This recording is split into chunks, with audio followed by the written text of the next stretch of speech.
Magandang araw po, welcome po sa aking channel, Love9 TV. Patalas sa 10. Meron po ba kayong mga properties na napapabayaan or non-performing assets? Plan nyo ibenta, pero wala kayong oras sa pagbibenta nito. Kung ito'y pagkakatiwala nyo po sa amin, tawag lang po kayo sa aking numero. Usap po tayo. Gawan ko po ng video for free. Yes, libre po, wala po kayong babayaran. Tutulungan po namin kayong mabenta ang inyong property. Kami na po bala sa marketing, sa boosting or paid ads. Even sa tripping, hindi na po kayo mapapagod sa pag-entertain ng mga buyers. Kami na po bahala sa lahat. Tawag lang po kayo. Nandito po tayo ngayon sa Alitagtag, Batangas kung saan meron po tayong bagong video presentation. Isang residential farm property na may lot area na 1.6 hectares o 16,000 square meters. Ito po'y titulado, buhay po ang may-ari kaya wala po kayong maging problema sa documentation o sa transfer ng title. Along Barangay Road po ito at may frontage na 150 meters. May access na rin po dito ng tubig, kuryente at internet provider. Gawa ng meron na rin pong mga kabahayan dito sa area ng property. Napakatahimik po ng lugar, sariwa ang hangin at malamig po ang klima. Ito po ay nasa mataas na lugar. Ang estimated elevation above sea level ay 687.9 feet. Meron din pong farmhouse sa loob nitong property at mga fruit-bearing trees gaya ng nyog, dragon fruit, kalamansi, saging at iba pa. Sa dulo pong parte nitong property ay meron pong mountain view ng Mount Makulot. Patag na patag po ang lupa kaya usable po lahat. Wala pong masasayang. Ito pong farmhouse ay open concept lang. At sa gitna po nito ang mismong bedroom. Yan po, tonghen nyo po. Hindi lang po natin mapasok ito, gawa ng hindi po available yung may hawak ng susi. Pero bare lang naman po yan. Pero linawin ko lang po, si owner po ay binebenta ito as lot only. Kung meron man po kayong nakikitang old structure o itong farmhouse, yan naman po ay libre na o for free. Sa lawak po nitong property, marami po kayong pwedeng i-project dito. Pwede po itong gawing resorts and events place o di kaya gawing game farm. Kung mahilig po kayo sa panabong na manok, pwede rin pong gawing subdivision o i-subdivide itong mga lote, then i-resale. At kung malaking pamilya naman kayo, pwede po itong gawing family farm estate para buong pamilya nasa loob ng isang compound. Ito po yung likod na parte nitong bahay kung saan meron pong project si owner na hindi natapos. Para pong gagawin nyo itong view deck. Sa mga nag-skip po ng video, summarize ko lang po. Ito pong property ay nasa Alitagtag, Batangas at may lot area na 1.6 hectares.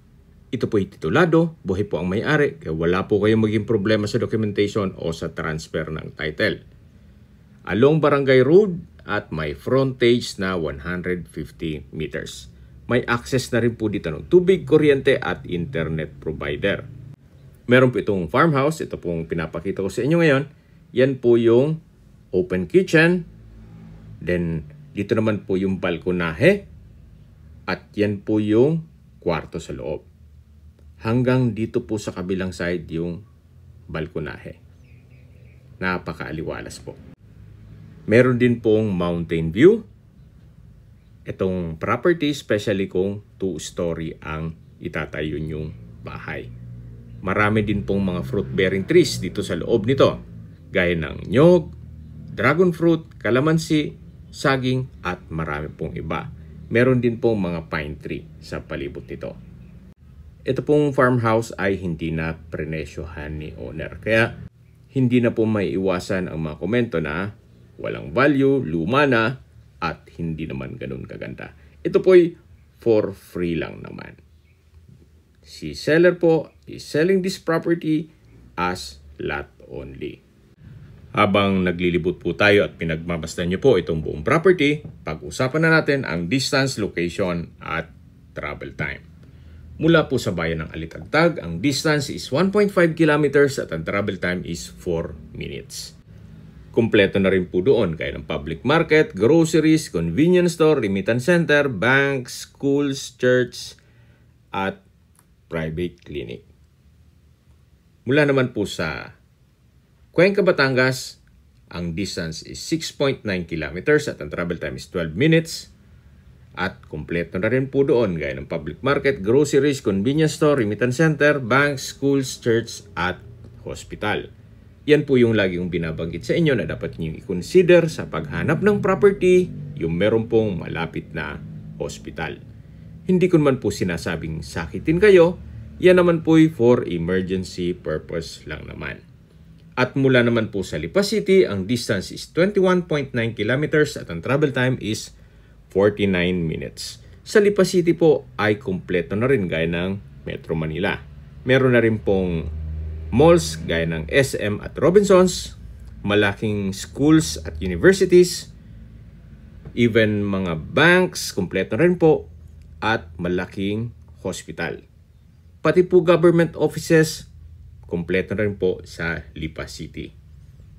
At mula naman po sa mga beach resorts sa Taal at Lemery, ang distance is 13.7 kilometers at ang travel time is 26 minutes.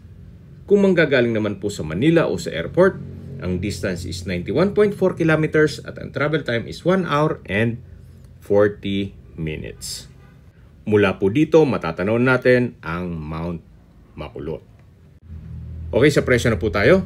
Binibenta po ito ni owner sa halagang 2,200 pesos per square meter. Kung may mga katanungan po kayo, tawag lang po kayo sa aking numero. At sa mga kababayan man natin na sa ibang bansa, meron po akong Telegram sa mga iPhone user man, may iMessage. Meron din pong Imo, Skype, Viber at WhatsApp. Same number lang po, 0917-316-3399. Sa mga nagtatanong naman po ng aming Facebook, meron po akong Facebook page na Nov9TV at Facebook Reels Video. Meron din pong TikTok at Instagram. May ibang YouTube channel po kami na The Nov9TV channel at Nov9TV Listings. Sana po na ibigyan yung video presentation. Paki-like and subscribe na lang po sa aking channel para ma-update din po kayo sa aking future listings. Kung sakali po hanap nyo mas maliit na sukat ng lupa o di kaya bahay bakasyonan o resort, meron din po kami ibang listings na pwede nyong pagpilian. Huwag po kayong mag-atubiling tumawag sa amin, then let us know your budget para malaman namin kung anong property pwede naming ilok sa inyo. Sa lahat pong viewers, subscriber at nagtiwala po sa amin, salamat po sa suporta. Ingat po kayo lagi at yung pamilya. Maraming salamat po.